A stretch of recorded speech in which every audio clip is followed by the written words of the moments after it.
All right, Shalom. Before I get started, Barakati Yahweh, Barakati Yahweh Shai, Barakati Yahweh, Barakati Yahweh Shai, Barakati Yahweh, Barakati Yahweh Shai, Kahala Yahweh, Bahashem, Yahweh Shai, Bahashem, Rachakwadash. Secondly, want to give double honors to the elders apostles, the great millstone who rule well and teach well, and who are the true leaders of Israel today. I also like to give another shout out to the head of the Man of Israel camp, the Chazat, whom I teach under down here in Greenville, South Carolina. And I also like to give another shout out to Yeshua Akim, you brothers out there that's pushing this truth in all sincerity and righteousness in these last days. All right, and I also like to give another shout out to you Israelite foreigners that's looking like the other heathen nations causing confusion, coming back to your heritage in these last days. And a quick shout out to you few Outwath, you sisters out there that's standing in order and doing what y'all need to do in these latter days. To y'all, like to say shalom. All right, and I'll come back through the spirit and power of Yahweh Shem Yahweh with another quick exhortation video. And I wanted to pretty much talk about a situation that happened. This was, if I'm not mistaken, this was either, because the day is Sunday, I believe this was Saturday. Yeah, this was Saturday morning. Yep, I'm right. Saturday morning. Because usually I get up on Saturday morning. This particular day, I got a primary job. I'm not gonna say where, but I decided to do not that, but I decided to do my other little job, my little door dashing job, because I ain't did it in a little minute. So I decided to do that for a little bit. And after I got done, I went to Dollar General, to get some orange juice and a couple of other things. I believe I got orange juice, some soap and stuff, and toothbrush, and all that bullshit. But I went to the little self-checkout aisle, because Dollar General got a little self-checkout aisle now, if you don't know, if you never seen it. And this other the Edomite that worked there, he was at the cash register, and he was just talking to me. He was a mofin, if I'm not mistaken, because at one time when I went in that Dollar General, he was saying something about his boyfriend or something. So I'm pretty sure it was a mo. He's not, you really got to look at him and tell that he's a mo. He's not going to really, openly really show it like that. But you can tell he's a mo by the way he's talking stuff like that. But he was pretty much talking to me about that Texas situation, right? He was like how it was going to be another civil war. And I'm like, yeah, man, I'm not saying too much, because, why, not trying to make yourself a target, because that will ultimately they won't. Especially like the second head of the camp was saying, we got to be more circumspect around who we're around, man. We got to really visualize, who we be talking to and how we talk to people, man. Because, they might be watching us at the end of the day. But not to get off topic, he was pretty much saying, this is the key part now.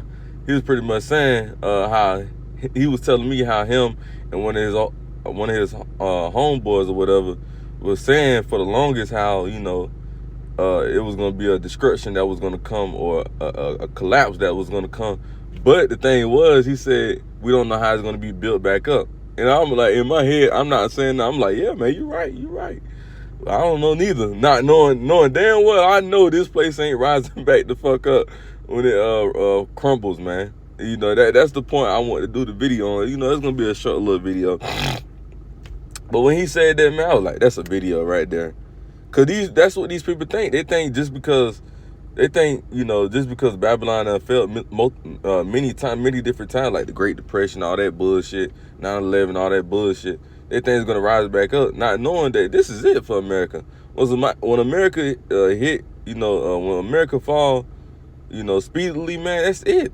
That's it. This place will not rise again. This place will never stand again. This place, hey, like the scripture say, matter of fact, it's in Isaiah 13. Because once this place falls, there is no rising back up for Babylon, man. Isaiah 13, and we're going to start at verse 19. It says, in Babylon, which of Babylon is who? America. In Babylon, the glory of kingdoms. Yeah, this is a glory kingdom, a so-called glory kingdom in wickedness, right? It says, in Babylon, the glory of kingdoms, the beauty of the Chaldees, right? Because this is a modern-day Chaldees now, right? It says, ecstasy should be, and if I'm not mistaken, the Chaldees was known for their witchcraft, man. And what is America known for? Witchcraft. It says in the Chaldees, ecstasy should be as when the Most High Yahweh overthrew Sodom and Gomorrah. So the same way Yahweh Hashem Shai overthrew Sodom and Gomorrah. And what was Sodom and Gomorrah known for? That more activity, that nasty people community, that transformer community, man. Right? And then now Revelation, the 11th chapter, verse 8 tell you that this is a spiritual Sodom in Egypt, right? So it's saying the same way Sodom in Egypt was, the same way Sodom was, the same way Babylon is going to be. And how was Babylon destroyed? How was Sodom and Gomorrah destroyed? By fire, right?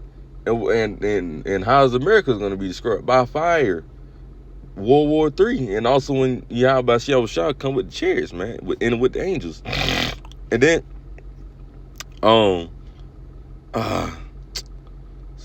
lost my damn thought of training, man. Oh yeah. There we go. The Wadi Yahweh Shah.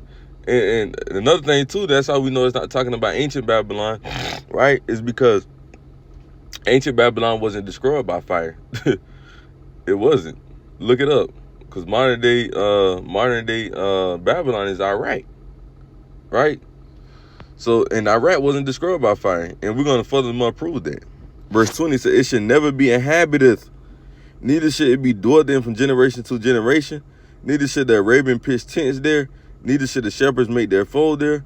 But wild beasts of the desert shall lie there, and their houses should be full of doleful creatures, and owls should dwell there, and satyrs should dance there, and the wild beasts of the island should cry in the desolate houses, and dragons in their pleasant places.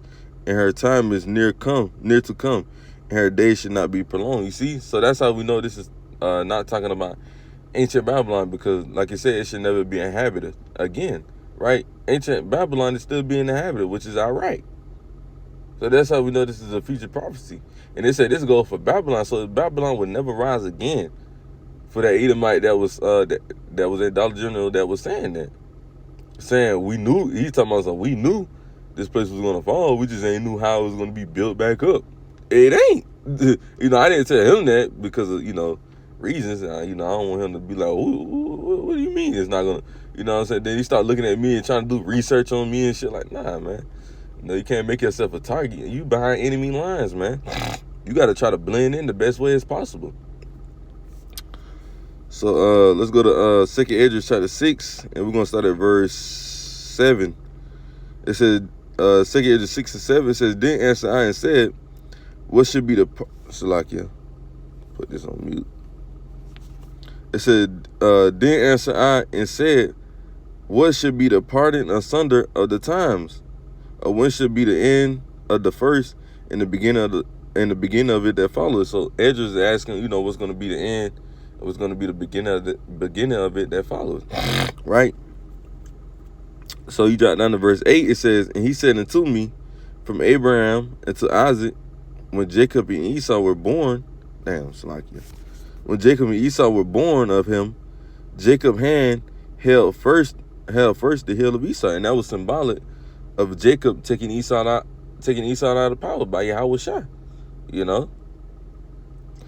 Verse 9 says, for this the point, 2nd Esdras 6 and 9, "For Esau is the end of the world, and Jacob is the beginning of it that followeth." You see?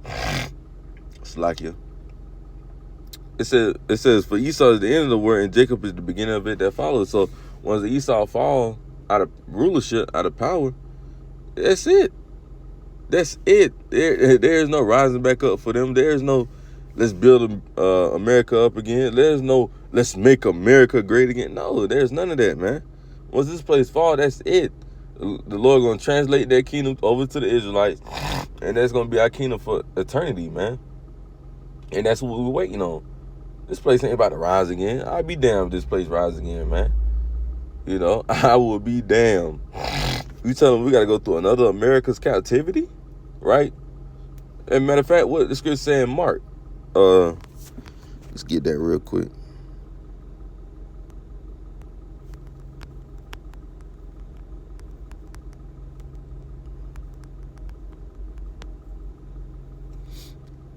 Oh, this ain't it.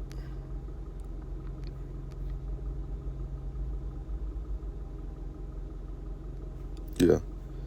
It's in Mark too, but I get it in Matthews. Matthew 12:25 says, and Yahweh knew their thoughts, and said unto them, every kingdom divided against itself is brought to desolation, and every city or house divided against itself shall not stand. So this place will never stand because they are divided against each other. It's only getting worse and worse and worse, man. It's only getting worse. So this place will never be able to stand. America is on its last legs, man. That table is about to get ready to be taken down, man. And we waiting for this place to go, man. We is tired of this place known as America, man. This place is vet station of spirit, man. And niggas don't want to get the hell up out of here though, man. Niggas love it in America. This is their kingdom, man. Like I tell you, Joel, the second chapter, they look at this place as is Sodom and Gomorrah, man. You know, that's how they look at this place, man. As Sodom and Gomorrah, man. I mean, not Sodom and Gomorrah. Like, I'm tripping. Not Salakia. I'm glad I caught myself. Not like Sodom and Gomorrah, like the Garden of Eden. And that's what I meant to say. Salakia, big Salakia. But like I was saying, and that was Satan, you know, trying to get me to be distracted. Well, not distracted, but trying to fuck with my words. But yeah, you know, how people look at this place as, you know, well, they do look at, now that I think about it, technically they do look at this place as Sodom and Gomorrah because they with the shit, man, you know. So technically I'm not wrong. But we'll end it with Malachi, the first chapter, and we'll start at verse 1. It says, the burden of the word of the Lord Yahweh to Israel by Malachi. I have loved you, said the Lord Yahweh. Yet ye say, wherein hast thou loved us? Was not Esau Jacob's brother, said the Lord Yahweh? Yet I loved Jacob, and I hated Esau. So he loved Jacob, and he hated Esau, right? It says, I loved Jacob, and I hated Esau, and laid his mountain and his heritage waste for the dragons of the wilderness. The point is verse 4. It says, whereas